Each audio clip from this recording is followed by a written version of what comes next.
Actually, in the record, they kind of put the blame on this fish, which I'm not so sure that's really the blame. And, the boys had actually taken the sewing needles from their mother. They were using them for fishing. And I think it's more complicated than that. But for whatever reason, he and his next brother, Husser, decided to kill him. And they did. Why to you is it more complicated than that? It feels to me like stealing of a fish is like the final straw. Here, he's being abused over and over and over, and the fish is a symbol of that. So here he takes matters into his own hands. I think it is the symbol of that, and it can be the thing that pushes him over the edge. But it's all these other tensions of what's going on with the family.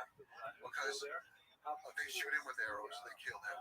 But what happens afterwards is also interesting for the dynamics of what was going on before, because we hear nothing from Xochitl. She and her younger son, Belgatai, they stay with the family. They don't go away. But the one who is outraged is Mother Erlu, his mother. She screams and hollers at him in the longest kind of tirade you can imagine. About, you will never have anybody in your life except your own shadow. And, you are worse than everything that she could name. We could be worse than. She was outraged and went on and on and on about it. So she was obviously extremely distressed about it. Whereas Xochitl, the mother of the boy, she may have been distressed, I don't know, but nothing has shown up in the record. So he does have this episode of having killed off his brother. I don't think it was a deeply meaningful, I think it was important, but I don't think it was emotionally deeply meaningful for Temujin. The brother was gone, the problem was solved, mother is extremely ticked off at him, but it does show, in fact it's interesting if it's not a big deal for him, it does show that he's willing to resort to murder to take care of a bad situation. Yes. He is capable of doing anything that needs to be done to resolve what he sees as a problem. If there was a problem, he resolved it at a very young age. So he'd had that experience behind him. Now, Victor's younger brother, Belgatai, is on the raid with him and with Tomoko when they go to Captain Burst about it. So, he has both loyalty, and Belgatai stays loyal to him his entire life. It was very interesting. So, if we return to Bursta, is it normal to have such a love story across many years when you're separated? Sort of having that kind of loyalty? Because there's two-way loyalty from Bursta to Temujin and Temujin to Bursta. And this is like before he was Genghis Khan. I think as children, he was too preoccupied to stay alive and getting kind of on fish and roots to eat and things like that to really be pining for her all the time. But for whatever reason, she came, and it could be that her family liked him in some way, or that she remembered him, or that she had no other suitors. Because at 17, she should have been married, actually. So I can't explain why, but it was certainly a strong love story after the fact, if not before. I mean, those two were loyal to each other throughout their lives.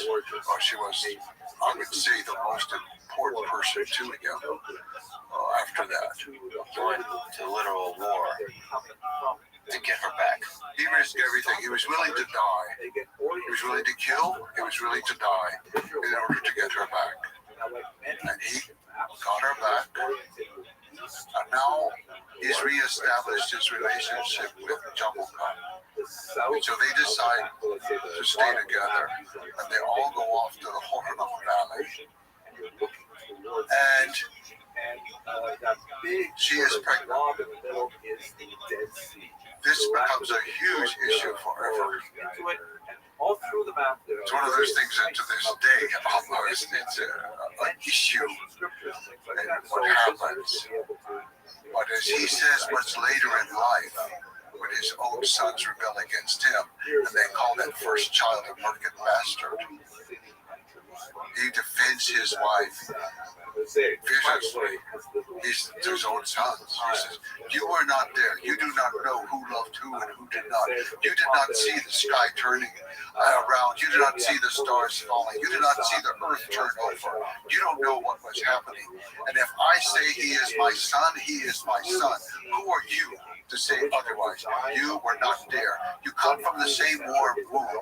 If your mother could hear your words, her warm womb would turn to cold stone." So he defended her forever. But he's off now. We go back to the beginning. She's pregnant. They're in the Hotanuk Valley. And he and Jamal decide to renew their vows of being Handa to each other. So this time it's more serious, and ceremony involved the whole. We can't say tribe; it's not big enough yet for a tribe. But the whole clan that's there. And then Tonka takes off a gold belt, which actually he had stolen from the market at some point. Where on earth they had a gold belt? I don't know. He took off a gold belt and he put it on Temujin. And then Temujin gave him a mare who had never had a foal, had never given birth. And it was an unusual mare who had a little growth on her head, which they call a horn. So it was an unusual gift. And it has meaning, but I don't know all the meanings behind it. It's sort of odd to me. But golden bells, you can kind of sort of think about it in different ways. But the belt for the Mongol man is really the sign of manhood. And in fact, this a woman was often then and even now called person without a belt. Because that's how they were at that time. Today, women wear belts, of course. But they still use the word usqui, with no belt. So it's a very important symbol of manhood. So he gave that to Mujin, and they celebrated. And then the words of a secret history, they slept apart under the same blanket apart from the other group, and they were happy together. And then when the baby was born, Temujin named the baby Tuch, which means visitor. And some people say, well, it's because the child was really the market child. Other people say, no, it's because he was a visitor on the territory of Jamuk at that time. And other people can say, well, Jamuk's ancestor, who had been born from the kidnapped woman who was pregnant, they had named that Jorigadai, which meant foreigner. So it's kind of like a parallel, visitor, the foreigner. And so Jamuk's clan took the name from him. They were called Jatavan. And hello, fellow students. So there are all these things that sometimes we can't quite understand. The land of Israel we don't have the total mentality of that time, and let's start a little bit out there. But we should say that So it's a pretty powerful part of this love story is that the child is likely not his. But what were the major And political he accepted that child as his own and defended it as it becomes much more important later.